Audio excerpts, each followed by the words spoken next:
What's up, Anand? What's going on? Happy Sunday. Happy Sunday. Happy weekend. We got a really nice week of weather. It was nice. It was sunny. Yeah, but today. no, I'm saying coming up. It's about to be 80s all week. Oh, got it. We got this LA. You know when you keep telling me to leave California? This is why I'm not leaving. This week. I'm not fucking leaving. I'm not fucking leaving. Yeah. So anyway, that's what I'm excited about. What's up with you?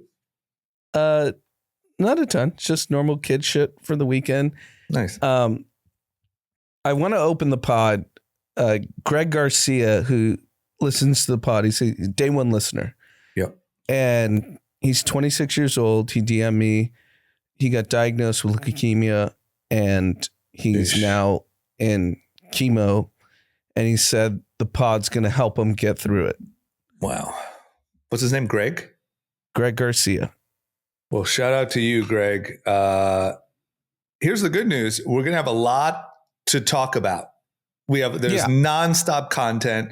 We'll make sure we keep it exciting. And we'll be funny. We'll keep you excited in the hospital. We'll be funny. We'll argue. We'll talk about we'll talk a lot about politics just for you. We'll just argue. And he said the next shout out is when he's going to be cancer free. So that's right. We're rooting for you. And in the words of Tom Brady, let's fucking go, Greg. Let's go, Greg. This. Buckle down. Keep your head up. Let's go. Okay. Shout out to Greg. What else is up? I spoke with your father. Oh. Because I was in the doghouse. You were in the Pfaff doghouse. Yep. Yep. So, yeah. Well, tell me about it. So I called him on the way in. And the liberal elite, I like the coastal elite talks to, a man from the heartland. We need to have more of these conversations. We didn't get to talk about meat and potatoes. Yeah. I just wanted to call him to be like, hey, we're about to record this pod. And I want to make sure everyone knows that I responded and called. And we're going to have a proper conversation tomorrow. Okay. So this was more of a political, you're just saving face for the media. And he said he would testify that I called. This is like when we couldn't get a clear answer if China and the U.S. were negotiating on tariffs or not. They're like, we talked, we didn't talk. We're not sure if they were talking. We talked. Okay. Well, at least the connection has been made. And I'm looking forward to, if you guys had a podcast, Coastal Elite, and Man from the Heartland, I would listen every week. I think your dad has an amazing voice. He's obviously very intelligent. Very smart. He could easily have a podcast.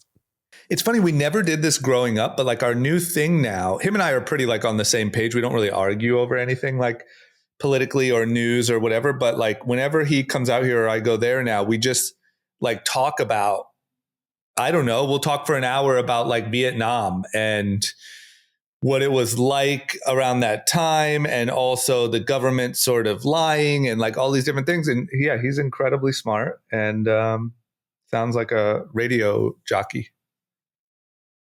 Great voice. Yeah. You know what's funny? A pod. Yeah, he should definitely start a pod. I honestly think he needs to. Talk to him about that, actually. We could put him on the group chat network, That's the type of thing I'd like to see my dad doing. We could find an angle. He's obviously well-versed in so many different topics. Right. We could join a lot. Yeah. Yeah. I'm going to talk to him about that. He's a tech savvy guy. You could set that thing up in his spare room in no time. Josh just showed me is trying to redesign the studio. Yeah. And he put it in ChatGPT. Is that right? Yeah. And it looks great. We might be like very professional soon. Nice. Let's go, Josh. All right. Well, listen, Dad, I know you're listening to this, so text me and tell me what you think, but I think you should start a podcast. Yep. I agree. Love it. Okay. You want to get into some news? Yeah. So did you golf today? I did golf today. But there's another golfer who golfed today who's just a little better than I am. And that's Scotty Scheffler. I'm saying like, I don't know, you know this because you follow golf pretty closely, even though you don't golf at all, which is insane. But Scotty Scheffler, like we are witnessing, I think, like Like when someone's just at the top of the top Yep. of a sport. It happens every so often in each sport. It's pretty common actually, like that at any given time, you know, in each sport, there's kind of that person who just dominates. But Scotty Scheffler is just dominating. He won the PGA Championship today. And he's just pretty good. Pretty good. Yeah. I think as someone that doesn't golf, it's the same names every tournament. Yeah, that's true. It's a lot of Scotty Scheffler. Yeah, that's true. And I'll say that's not really that common. Like other than when Tiger had his run or when somebody had these dominant runs, like it does switch a lot. And I think that just goes to show how hard it is to have a dominating run where you hear the same name a lot. Yeah, no, I watched some of it on ESPN. Yeah. Because it started pretty early. Yeah, I watched this morning before I left. Because I think it's in Carolina. Where is it? I don't know. Somewhere East Coast. Yeah, so they start the broadcast pretty early. And I just saw Scheffler's -11 and the next guy's like -7. And I'm like, oh, there's no chance. Yeah, he just dominated. He also, the thing that I'm learning about him, because I'm kind of new to all this stuff too, but is like, he just doesn't really crack. Like everyone else kind of goes on runs, you know, because it's 4 days of playing golf and everyone else kind of goes on runs, but then they break. They fall apart at some point. And he just never really falls apart. And it must just like, and I've heard them say this from other people playing with him, like it just kind of breaks your spirit because you just can't mess up. And that's not a good way to play golf. I saw something. Not mess up. I think Barstool posted it. They were like, he's not missing this putt. Yeah. And it was like a pretty tough putt from what I saw. Yeah. Even though I know nothing about golf. Yeah. Yeah. He just doesn't break. And he seems so even keeled. He doesn't really get like too worked up. I mean, he went to jail and then played a tournament, right? Right. And I believe that was this tournament last year. Right. That's why they were kind of like the Nike ad. Yes. What's it say? Like best golfer in the world guilty or something? Yes, exactly. Yeah, that's why, because last year he was in jail this morning. So yeah, good for him. Props to Scotty. I think in any sport, anytime someone is like that dominating, it's fun to watch. You know, even if you just watch the clips or the highlights, it's just cool whenever that happens. So we definitely got one of those in golf. Yeah, no, it's as an outsider of the realm of golf, I can appreciate it. Yeah. Yeah, it's really good. Okay. How about this? Way more serious. A fucking ship crashed into the Brooklyn Bridge. Crazy. I mean, how does that happen? On? Yeah, I don't know. I mean, remember that one that happened? What's going on with infrastructure in America? Yeah, and like communications, you know, doesn't it feel like planes are just crashing and helicopters are falling apart? And like, where's the walkie-talkies? I see on social that like Newark Airport is a disaster. Yeah. LaGuardia is a disaster. Yeah. Like air traffic control issues, right? Yeah. Like, what are we doing? It doesn't make sense, man. It feels the last time I flew to New York not that long ago, and I felt anxiety. And like, I don't know if I've ever felt like anxiety, like, you know, taking off, like getting on a flight. And I felt this like anxiety, like as if I was scared to fly. And I was like, what is this? And it was because it's just constant planes and helicopters falling out of the sky. But what's happening? I mean, the Brooklyn Bridge, we're not talking about like a little bridge in like Mississippi somewhere. No. And the video is public. The boat literally just ran into the bridge. Right. Right. How do you explain that? And they say it was a mechanical mishap is what they said. Yeah, I mean, come on. The Brooklyn Bridge. Like, that's so dangerous. Yeah. I mean, 2 people died. Right. But just think about it. Like, I mean, what was that? There was that one not that long ago where that ship crashed into the bridge and the bridge, like part of the bridge collapsed. Like a big part. Remember that? Yeah. That wasn't that long ago. No. You do that on the Brooklyn Bridge at like any time of kind of some traffic, it's hundreds of people dying. So I guess the question is, are we just seeing it because of social, or was this always happening, or is this new? This feels new. This feels like an uptick. This doesn't feel like, because, social media now has been around for a long time. In terms of, I think there's some political stuff and some maybe foreign policy stuff that we're starting to see for the first time, but I don't think like crashes, and this feels like a weird uptick. Feels like we're not being told something. My tinfoil hat is pinging off the network. So you can decide if this should be in the pod or not. Yep.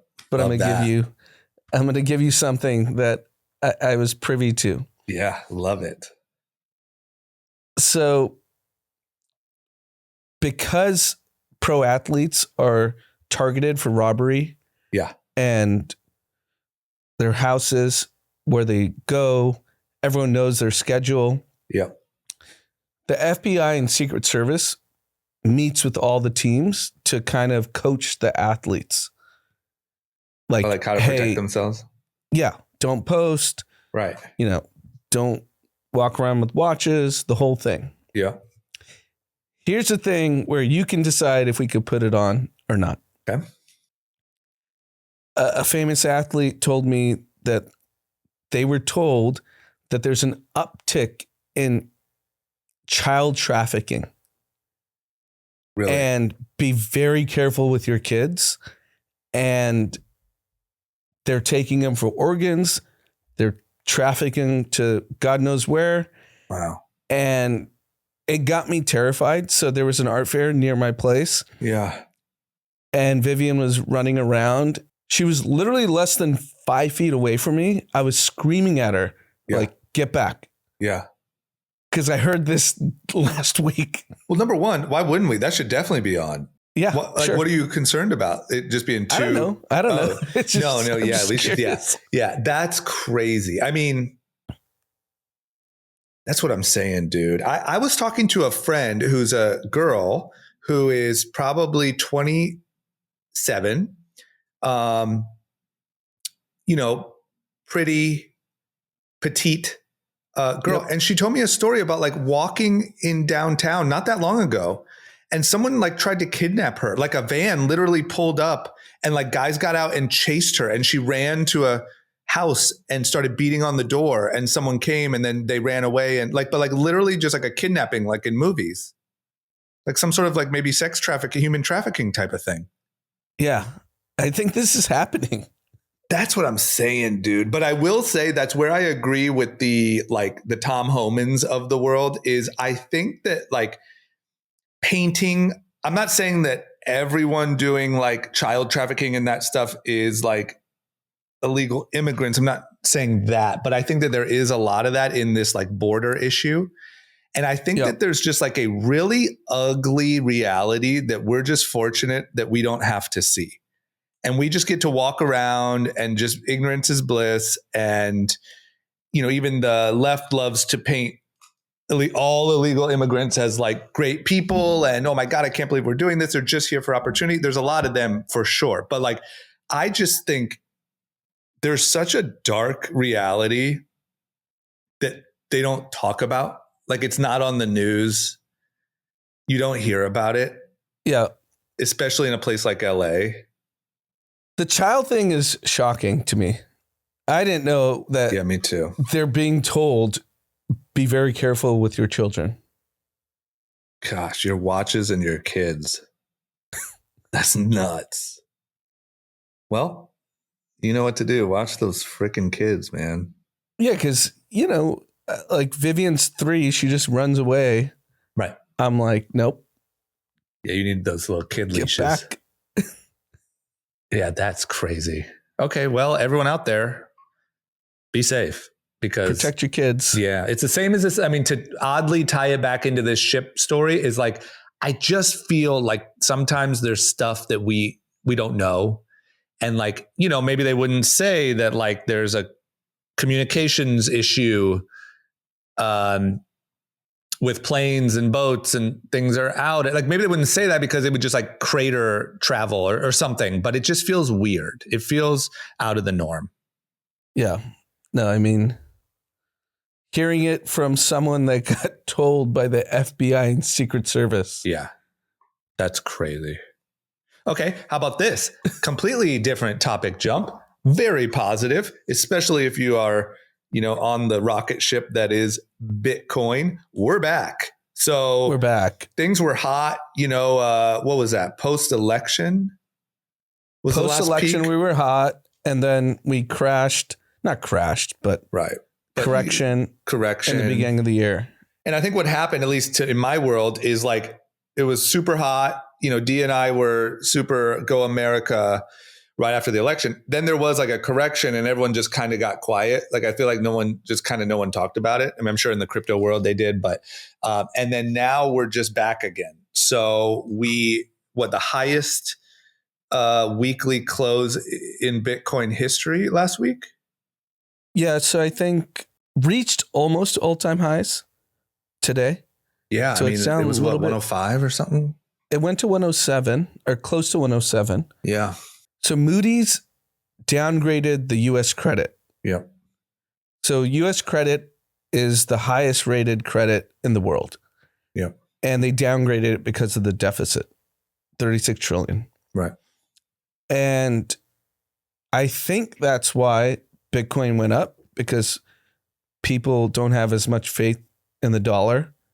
Which would be nice because it hasn't even though that is the best use case for Bitcoin, it hasn't traded that way much. No, never. Right. It's like starting to decouple. That would be nice. Because I think that's the road to $1 million.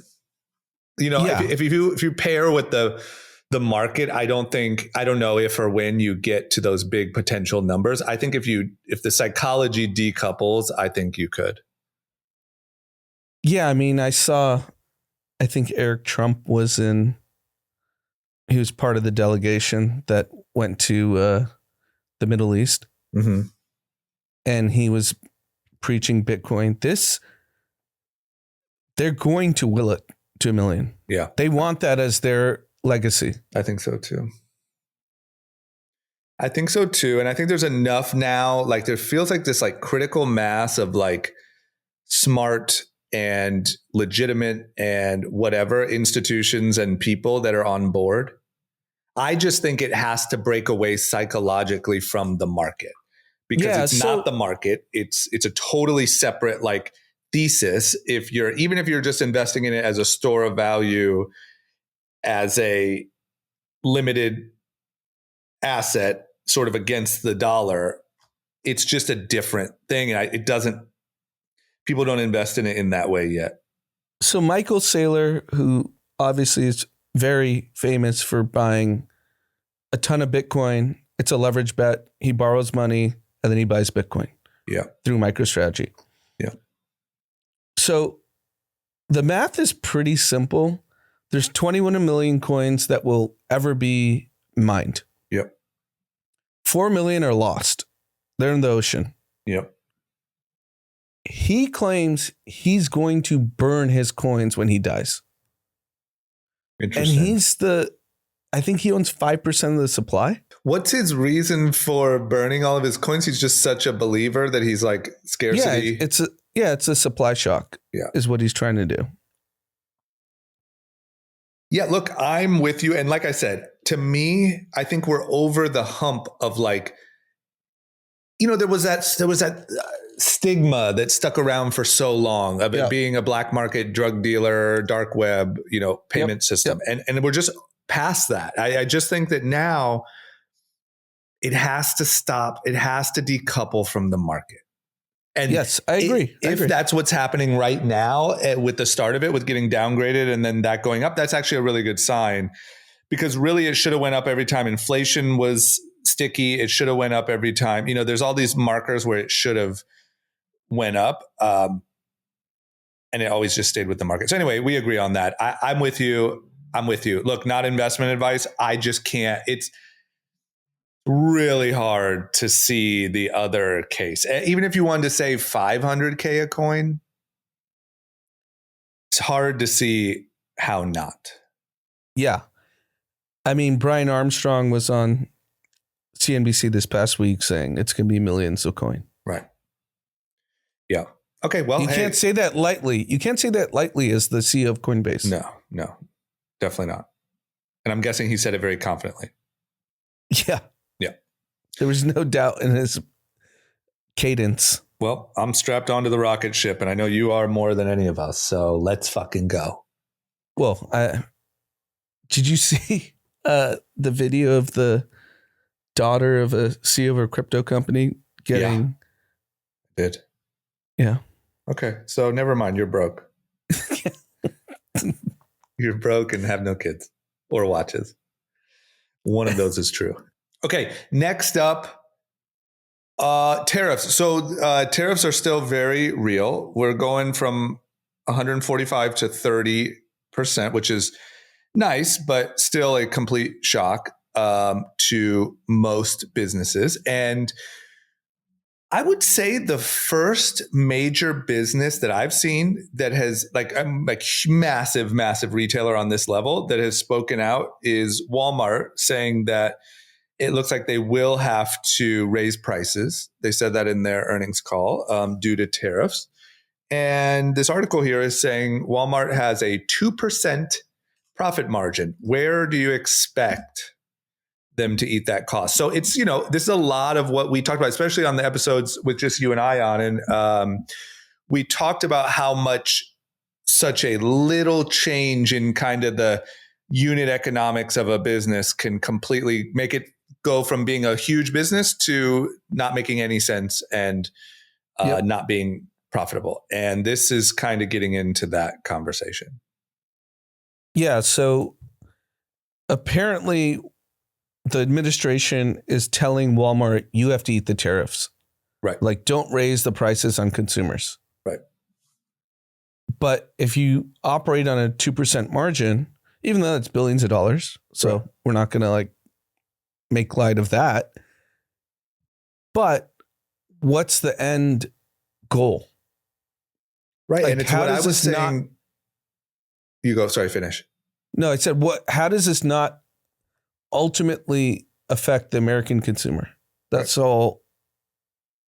And the thing that most people don't understand, and it sounds like the administration doesn't understand here, which I'm sure that they do. So I don't know if they're just trying to look good and make Walmart look bad, but it's not about the billions of dollars, because once again, if the economics of each individual product no longer makes sense, then the entire business of all of those products doesn't make sense. So I know that there would be a common claim of yeah, but you still have billions of dollars. I think Trump even said this. You have billions of dollars in profit, so take less.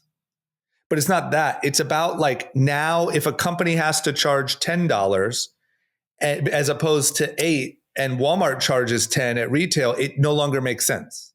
Right. And it just doesn't, the math doesn't math.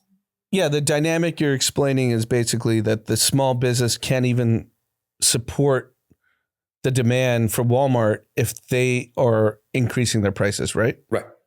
Well, yeah, I'm saying if I sell a product for $10 to Walmart today and they put it on the shelf for 14, but now that product costs me, and I pay 5 now, but if that product costs me 9 now, and I have to sell it to them for 13, and now what they're supposed to charge 14, it doesn't make sense with shipping and with labor and with all the things. It now no longer even makes sense. And so I'm guessing that there are a lot of products on the Walmart and Target and all of these big retailer shelves that are that tight that if they have to raise their cost $1 or $2, it no longer makes sense.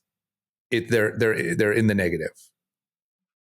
Yeah, so I'm very curious because what's the end goal here? Just ego? Of the Trump administration, what's the end goal of all of this? Because it's going to hurt Americans. There's no question about it. Yeah. It's going to affect small businesses. There's going to be mass layoffs. It's all undeniable. Yeah. Yeah, I can tell you the only end goal that makes sense, which I was kind of right on this a couple weeks ago, is that it's all part of an elaborate bluff.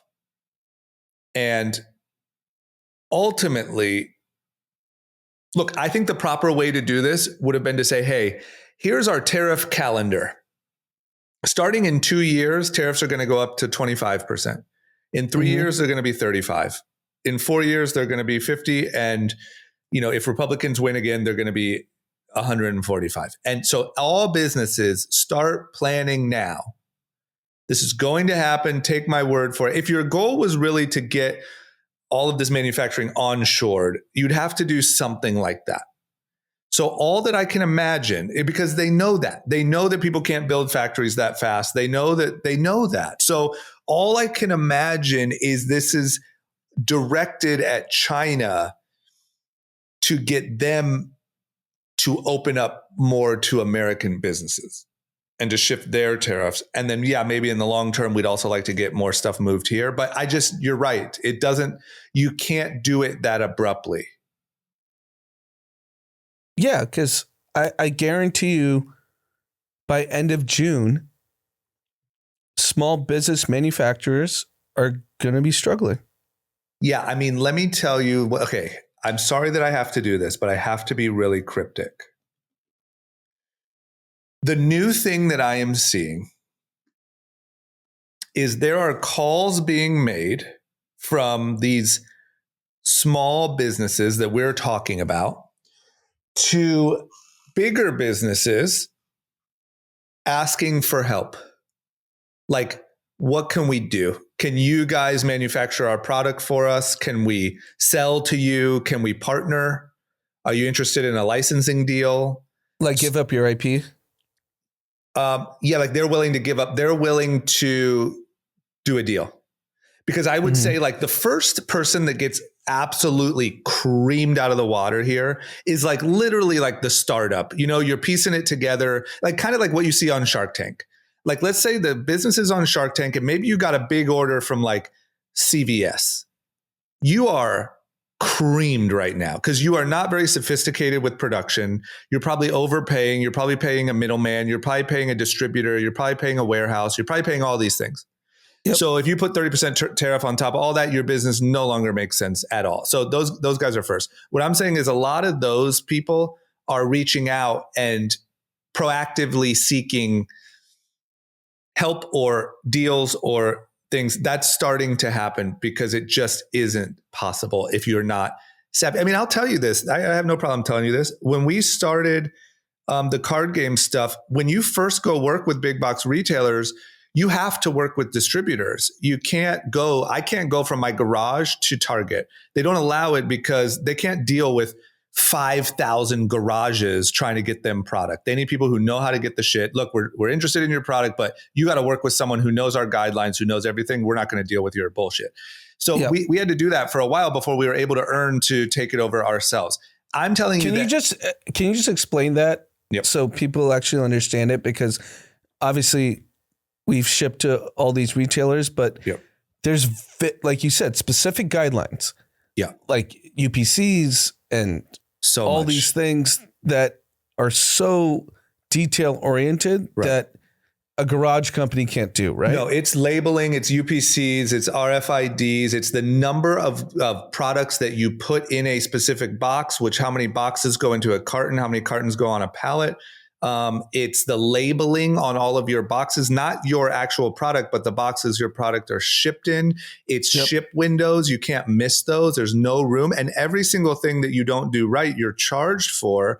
And if you don't do it right a couple times, you're dropped. They don't give a shit, especially if you're a new company. They don't care. They have really big companies. They're trying to give you a shot, but they will drop you in a second.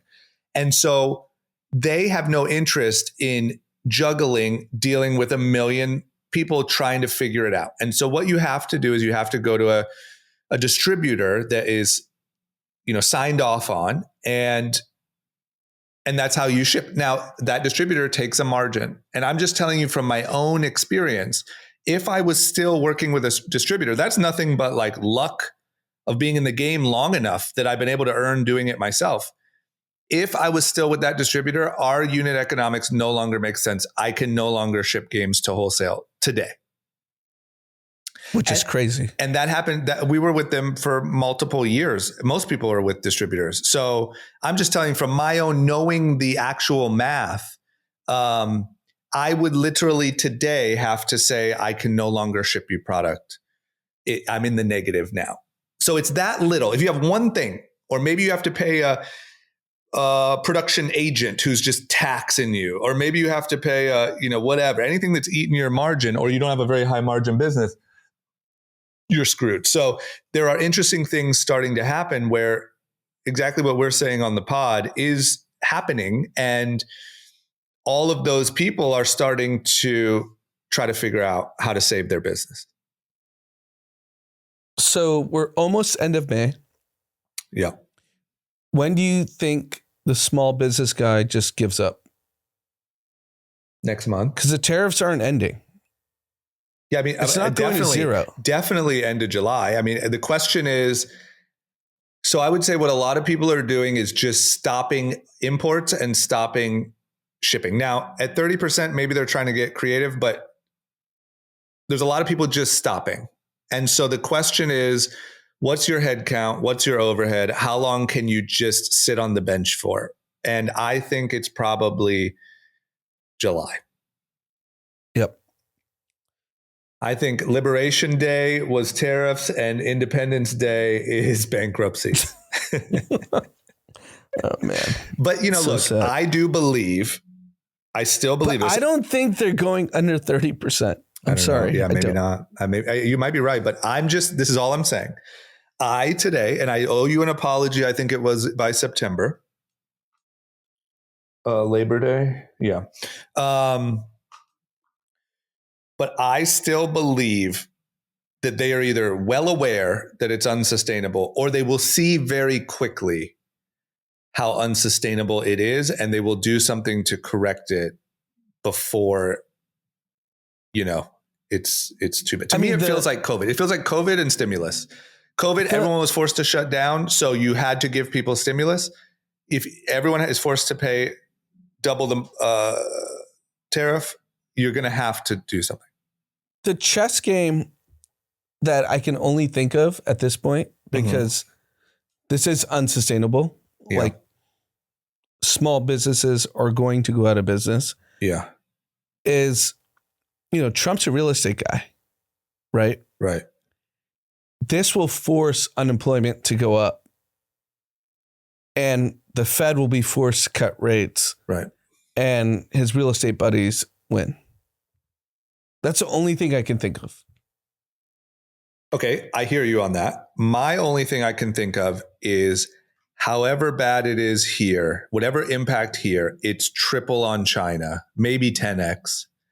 And I think he might smell blood in the water with China, and he's willing to bleed a little here in order to have full leverage over China. And what we don't see is that we're just squeezing the life out of China at the moment. That's my strategy. And I think we come out wow, the result was tariffs somewhere that small businesses survive. And holy shit, we just got a really good situation with China on some level.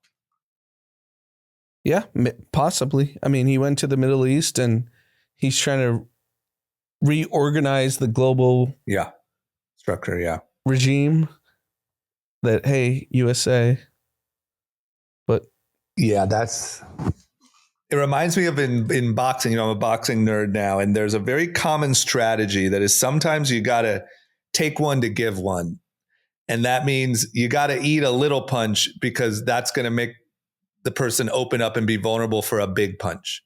And you'll see fighters that are willing to take a little punch so that they can knock the guy out. And I think that's the only thing I can imagine is that people are going to hurt. That's the sad part. That's for sure. I don't look. What's our boy's name? Greg. Listen, you can put this on the docket, as this topic is going to be exciting and action packed for a while, because I don't see a quick end here. Yeah, I don't think it's not possible. I watched all the morning political shows this morning, Meet the Press. Yeah. And Bessent was on everything. CNN, NBC. Yeah. And he just was like, we're not stopping. Yeah. I think that's my guess is it's way worse on China. It is worse on China, but it will affect Americans. Right. Is my point. But look, I just wonder if like the Trump voter in a year, if you look back and say, well, like if you got laid off in Ohio at a small business because of tariffs, are you still a Trump fan? I think it depends where we end up. My question is, I don't know, but my question is, if in a year we're in a better position and you're rehired and you're just optimistic because there's not going to be any real impact on your life personally by that quick. But and we got this great deal with China or this great situation with China.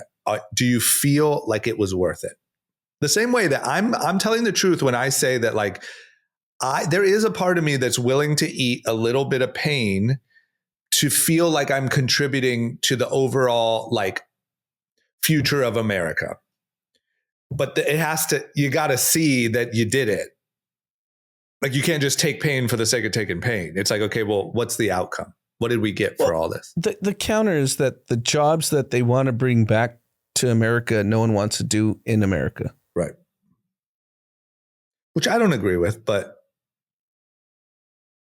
I hear it and I'm no expert here. But once again, that's where we went back to the story of like hearing about building an Amazon plant where I'm from. That's just the only like in the field knowledge that I have. And I can only imagine that if I went home and there was a massive Toyota factory being built, I think my cousins would probably be equally as excited about it. But yeah, I mean, Microsoft's laying off people. Yeah. I saw Toyota's laying off people. I mean, from my seat, from what I'm seeing and the people I'm like talking to and things, like it blows my mind.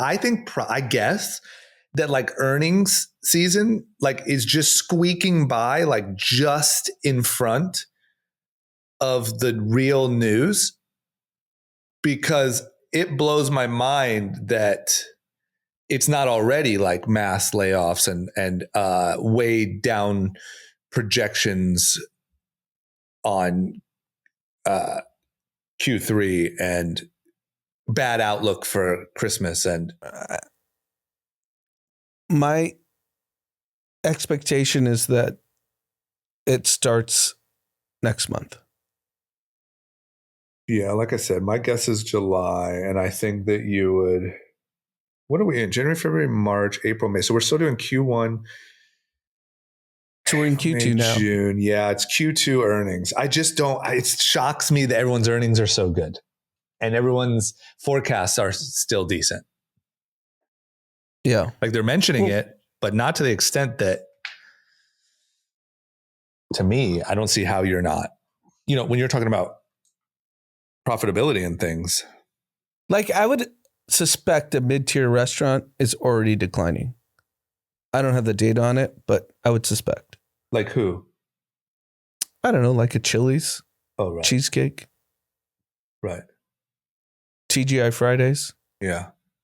You'd think so. But that's what I'm saying. I think we're just getting all these Q1 earnings. And so everything's just feeling good still when like you don't see what's happening yet. Yeah, it's a lagging indicator. Right. Okay. Well, you want to know who's not worried? Old Dick and his buddies. Yeah. Because Dick's Sporting Goods is looking to buy Foot Locker for $2.4 billion.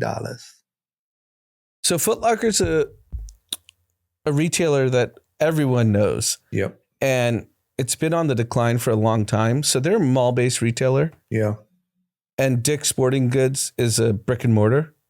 Yep. So I'm curious what they think the synergy is between the two. Yeah. I've read all the articles about it, and I'm like, what are you really getting? Don't you already have the licenses, the brand deals with Nike and Adidas and New Balance or whomever is the big shoe brand or apparel? Like, what are you getting from buying Foot Locker? Right. I'm trying to read. Oh yeah, so it seems like they don't really plan to change much. I mean, do they just maybe think that they have? How's Dick's stock like over the? It went down 13% on announcement of this acquisition. Yes, true. I saw that, but I mean, like over the last like 5 years. Do you know? I guess I can check here. 5 years. Yeah, maybe it's just operated really poorly. Like, what are you doing? You're just gonna. I don't get what the. Because they're saying they're going to pretty much keep it as is, like keep it as a standalone. Yeah. It's not going to be like a shop in shop or something. Yeah, it really doesn't make sense to me. Well, we'll see, but maybe I'll tell you what, at this point in my career, not that I'm thinking about like doing one of these or something, but I'm just like, I think, in my early days, I was really fascinated by like brands. You could probably start with like streetwear brands or things like that, and then a little bit bigger brands. And now I'm so fascinated by these type of acquisitions where it's like, what do you see? What do you see that they don't see? This isn't like a private equity cash play. They must see something in the way that they're operating. And Dick's seems to be operating pretty soundly. I'm fascinated by it. I would love to. I hope they do a fucking one of those business breakdowns or something about these. I mean, I just don't know why you would buy another outlet for the same goods you sell. Yeah. Well, we'll see. I mean, it's interesting. We'll see.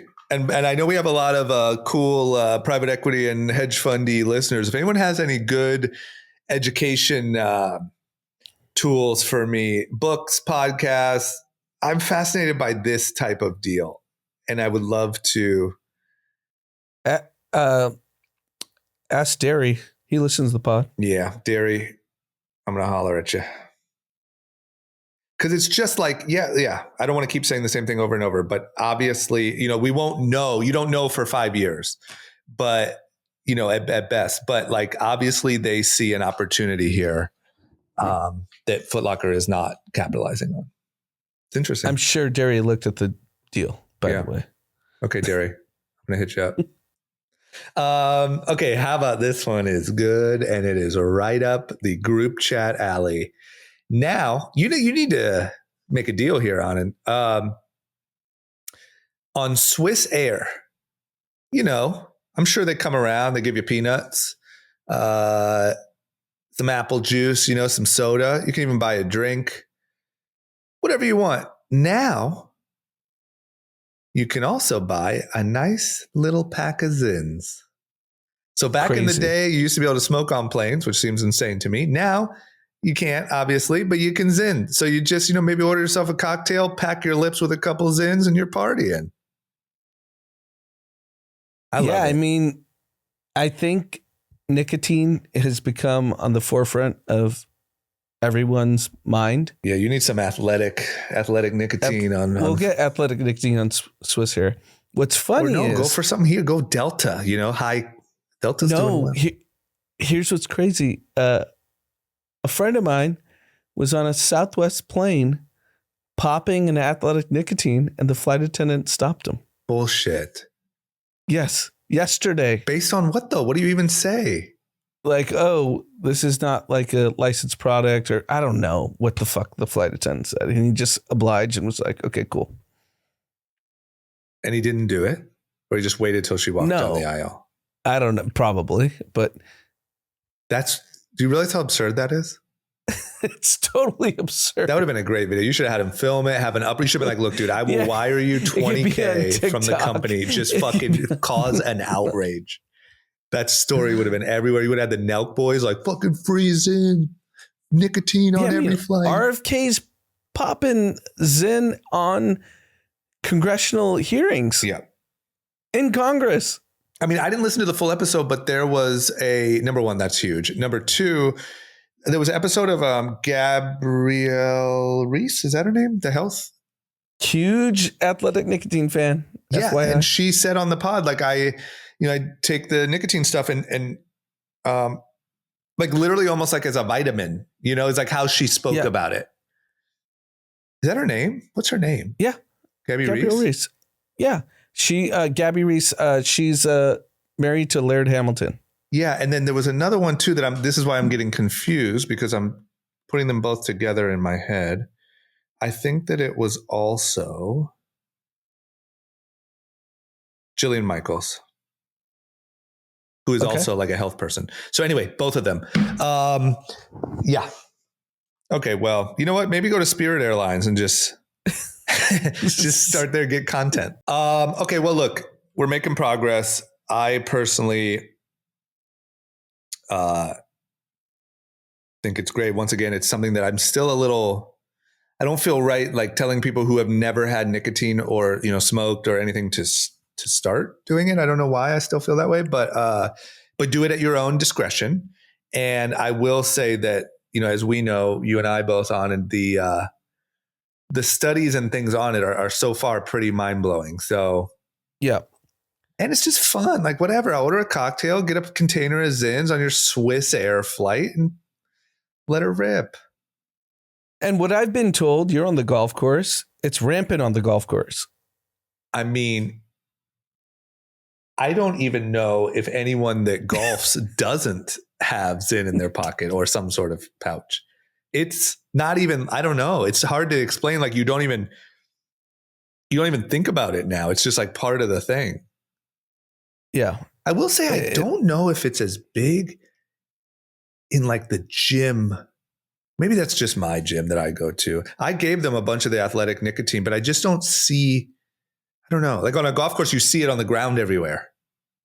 The UFC guys are all in on it. Yeah. From what I've been told. They're also very like Rogan-y. Yeah. Yeah. I think that's probably just my gym. They might be a little bit behind. Okay. Here's an interesting one. Personal injury attorney. So, we've all seen the billboards, I would imagine, all of us, because I think it's in every town and I think it's everywhere. And that's kind of what this is about. Are like buying up all of the roadside billboard space. And it's this really interesting thing that if you look at the sort of data of these billboards, they're all, being bought up by personal injury attorneys, which makes you wonder, it must be a great business. Yeah. So in 2022, $529 billion was settled with personal injury attorneys. Gosh. That's like anything in America. That's like someone rear ends you, you fall in a store. Like construction site. Oh, just a little anecdote. This guy that we both know just got rear-ended like a couple months ago. He was a little hurt, but like nothing serious. And it's just like this whole process. Like you go to, an attorney to obviously worry about the damages and then your little bit of injuries. And then they send you to like a chiropractor and the chiropractor is like, oh yeah, you're really messed up. You should go see this, massage therapist. And they're like, oh yeah, you need to go to this. And like, they're all like, it's such a little racket that they all have together. And you can tell that if like someone comes in with an injury that they all know they can milk, you go through this like, month-long process of rehab for like a slightly sore neck. But it's funny because I've just been hearing about that every week recently. And here we are. It's a huge business. So I invested in a personal injury attorney firm, AI, Even Up AI. Nice. And I didn't know how big this business was. So I invested in 21. Yep. And the founder told me, this is how much is settled every year. This is like a massive business. We can solve so many pain points in this industry. And he told me that the richest attorney in the history of America is a personal injury attorney for a lawyer, Morgan & Wallen, based in Florida. And they make great music. Yeah. And that's funny. Anyways, if you ever go to Disneyland, this is the only reason. And he actually told me, the founder and CEO, yeah. I was like, dude, you really like messed me up, because now when I drive on the 5 from like LA to Anaheim, yeah, all I see is personal injury attorney billboards. Oh, that's for people going to Disney? Entire 5. I mean, I don't know if it's Disneyland, but I'm saying that route. Right.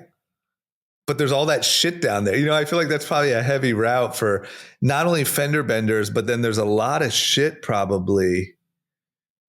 Yeah. I mean, I'm going to screw you up because when you drive next on the freeway, all you're going to see is personal injury attorney billboards. It's insane. Man. Well, I mean, I don't even have I was trying to think of like a stance. Yeah. Like good for them, I guess, right? But it's just, it was just eye-opening. And anyone who drives, I know in Los Angeles, I'm curious in other cities if it's the same. Right. That everything's a personal injury attorney billboard. Gotta be. It is. On the East Coast, I used to work in Philly and New York and down in Baltimore. And on I-95, the whole way up there, it's just rampant. And even like in Philly, they have like their own slang, you know, like you say John in Philly. Right. And there's just one lawyer named John Morgan. And all his billboards said John, J-A-W-N, like the slang. And they just killed. That marketing guy needed a raise, but it's all over the country. They're also some of the most creative motherfuckers. Because when you said this, I just thought about a billboard that I saw the other day where it just said, "Who hurt you?" really big. And then it had like a phone number, you know, and as a personal injury attorney. They're fucking creative. Yeah. I've seen them flip the billboards upside down. So everything on the billboard's completely upside down. So you like look at it for another second. Right. Because the goal must just be like top of mind. I wonder if there's any big, you know, like you get hurt and then who do you think of first? I wonder if there's any big like influencer personal injury attorneys. Like, is there a guy with a big Jacob podcast? Arani. Yeah. He's the biggest. He has podcasts. He sits and courtside. No, he doesn't have a podcast, but he sits courtside at Lakers, Clippers, everything. There's one guy on Instagram. His name's Top Dog Law. And he's based out of Philly as well. And he just makes skits and skits and skits. He's like, it seems Philly, like an opportunity. Yeah. He's like shot music videos to like DMX songs for his like firm. Like he just goes all out. That's what I'm saying. It's like, it seems like it's an opportunity to be like the guy who's known for, you know, like the Andrew Huberman of personal injury information. And you're just, or maybe more realistically, the Liver King, like just be ridiculous and in everyone's face. And you'd probably be huge. That has to exist. There has to be a Liver King of this. Okay, yeah, well, it's a big business. There you go. Big business opportunity. Okay, here we go. I would say probably the most... Oh, wow. What's funny is I'm catching up on this as I'm saying it. So probably the most talked about news story or one of top 3 over the last handful of years is Jeffrey Epstein. And we're here to close the episode with Jeffrey Epstein. So, you know, allegedly, Jeffrey Epstein killed himself in jail, prison. But, you know, a lot of questions, a lot of shaky information, a lot of, you know, unfortunately, the cameras went out, the guards were asleep, the this, the that, the whatever. And I would say it's probably, if you did a poll of like the most asked conspiracy theory question that people want to know today, probably top 2 or 3. Now, there's an interview that just happened with Kash Patel and Dan Bongino. And they are saying, which this actually kind of surprises me because I thought like, I don't know. I just kind of felt like these guys were like in on the conspiracy theory. They are saying they're sure Jeffrey Epstein committed suicide. They said, the Bongino said specifically, he killed himself. I've seen the whole file. He killed himself. So the question is it really that simple? And that is the truth? Or there's something maybe the administration has to hide? I think the deep state is getting bigger, not smaller. Yeah. Because all the things we were supposed to learn about, JFK, Epstein, Martin Luther King, none of it's come out. That is true. Like you can't. And to me, it seems like such an easy win. Like, if you want to just like make the dummies happy, and I'm one of those dummies because I'd love to see all this information, but like, that's kind of what, like, that was a big part of what Trump was going to do when he got in there, release all that stuff the first week. And we're still waiting. Yeah, I think they're clearly not going to tell us anything. Right. No one believes he committed suicide. Right. And now you have the head of the FBI saying it. It's just, deep state continues. That's it. It's also like the thing that I'm disappointed about is like, I would accept that he killed himself if we saw the other stuff. Like, you got to give me something. Everything can't be a mystery. Right. Where's the Epstein contact list? Where's the Martin Luther King files? Where's the plane logs? Can we see the plane logs? Right. Instead, we have none of it. Apparently, the plane logs are out public. Are they? Yeah. I heard that on a podcast the other day. I didn't check, but apparently that is out and just no one really talks about it. Like it's actually really fascinating. And that's how they knew like the Bill Gates stuff and all that. But anyway, all that stuff, we didn't get anything. We got nothing. So I don't know. And now they're going to continue to hide it. That's all we know. Right. And now we have no hope because like this, he was the only shot. Not only to figure out what was going on, but then Kash Patel, then Dan Bongino. It's like, Jesus Christ, man, if anyone's going to tell us, it's these guys. I started getting spammed on my TikTok from an algo that a CIA spy was convinced he's a Mossad agent. Yeah. I saw that too. Saw that clip. He's like kind of an older white guy. Yep. Like super convinced. Like not even, he said it as a fact, kind of. Yeah. He said it like very detailed. He goes, this is what happened. Makes sense. But once again, prove it. Can anyone tell me anything? Can anyone give me some fucking proof? They know. Trump knows. Kash Patel knows. These are all assumptions. And it's, I don't know, like this CIA guy, he's just going to come out on a podcast and say it. Right. Just give me something. Even Trump, I saw, did an interview the other day and they asked it with Fox News. I forget the guy's name, Brett Baier maybe. And they asked him like, what about like any more info on your assassination attempts? Those seem kind of fishy. And there was nothing there either. He was like, they told me nothing. They told me everything was good. He said, it does seem a little fishy, but they told me everything was fine.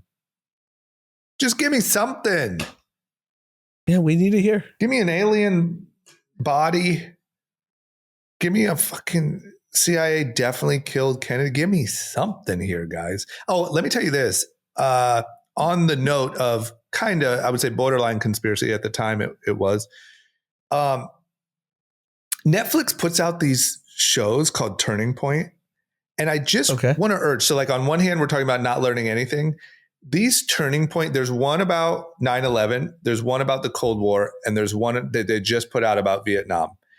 And it's like to the level that I can't believe that Netflix is putting them out because they're just talking about like how bad we messed it up and like how Vietnam was started on false, information or kind of a false flag.